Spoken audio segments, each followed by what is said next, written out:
It's all about the flex today, and I'm not talking about these guns. I'm talking about the sway bar disconnect on the Broncos or the lack thereof.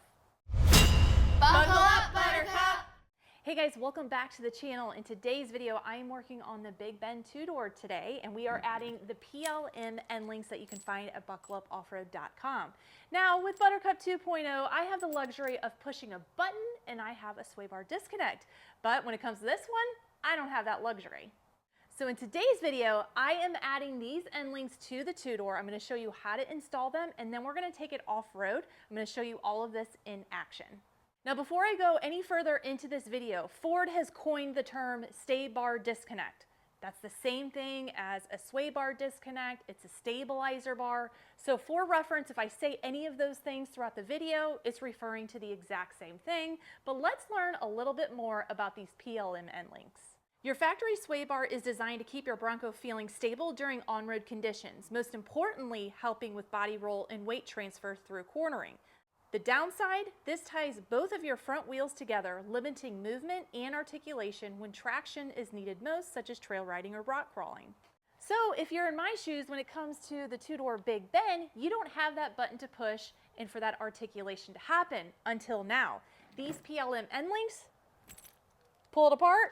Look at that, you're gonna get the same articulation.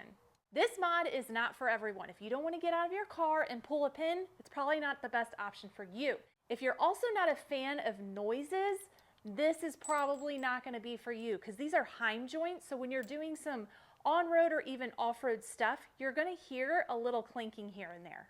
But if you're more of a serious off-roader or little noises like that don't bother you and you want that sway bar disconnect, then this is a great option for you.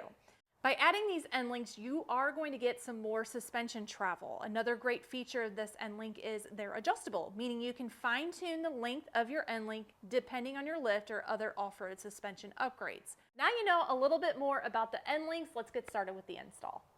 I don't recommend jacking up one side of the Bronco to install these. I'm doing this because we're portraying something on camera for you to see. So in this aspect, do as I say, not as I do. Installation is fairly easy using simple hand tools.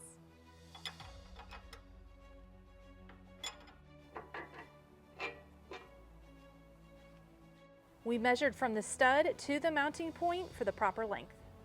This length may change depending on your modifications and your lift.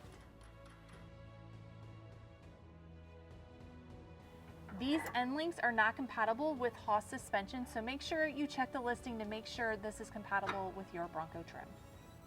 The instructions don't say anything about greasing the pin, but that's what I'm going to do.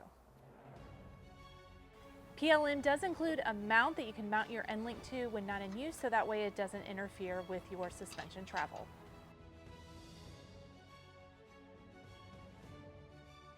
I'm going to do the final tighten, do the other side, and the next time you see me, it's going to be tomorrow. Well, we made it to the off-road park. It's a beautiful Florida morning.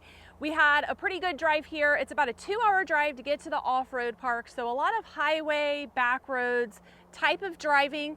It gave me a good dose of what to expect with the end links installed. That was until I got to the gravel road and the trails here where it was more bumpy. I definitely heard that kind of clinking sound. Now, to kind of portray that sound, I will do some in-car footage trying to get that across with camera, but if you guys have upper control arms like the Uniball, after driving for a while, you get that kind of clinky sound once it gets broken in.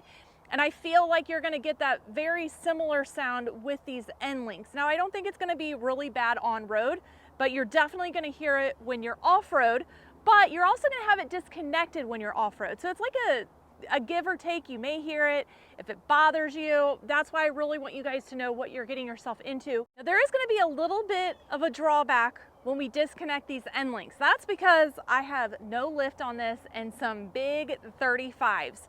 So if you remember a couple weeks ago, we took this off-road, we jumped it a little bit, we dented the flares because the wheels, bounced up into the wheel well. So I'm gonna have to kind of play it safe today.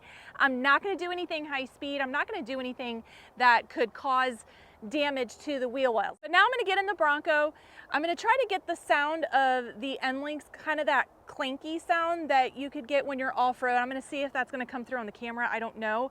But I'm gonna try.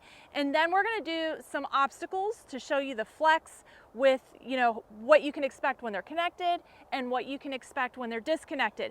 This is gonna work very similar to the Bronco models that have the automatic sway bar disconnect. So you guys can make an educated decision that if you have a Big Ben or a Bronco that doesn't have the sway bar disconnect and you want that capability, let's see if this works for you. We're in the Bronco. I disconnected my mic, so hopefully you can hear the sound of that like clinkiness on the trail. So I'm gonna stop talking so you can hear it.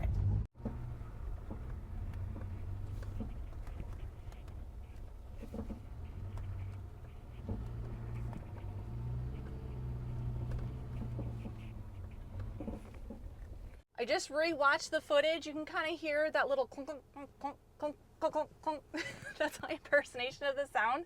I'm gonna send Jim outside to see if he can hear it outside. Bye, Jim.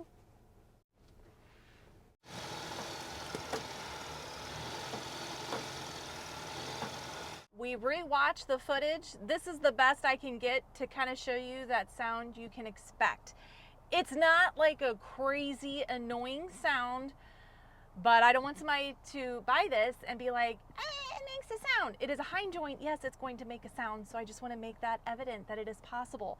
But the gains from it, I think, are far better than that little bit of sound you're going to get. So now we're going to go over, we're going to show you the flex with the end links attached, and then we're going to show you the flex with the end links detached.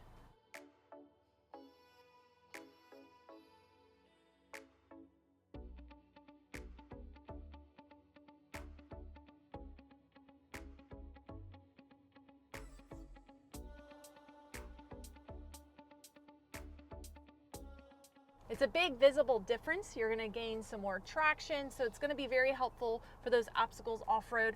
Now it's time to go to the whoops just to see how it is. I think we already have an advantage because it's a two-door, but any additional traction and travel that we get is a plus in my book.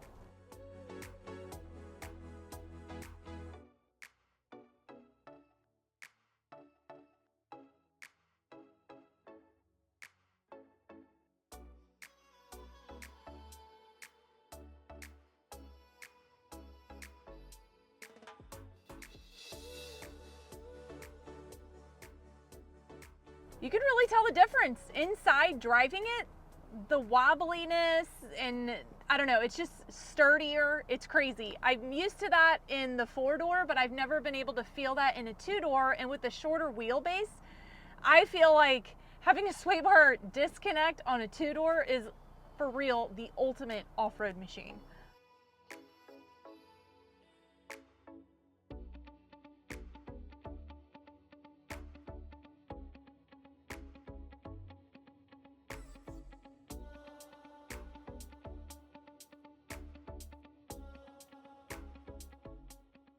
Just to recap a couple things. The sound from the end links is only happening when you're on rough terrain and they're connected. When they're disconnected, you're not going to get any of that kind of sound.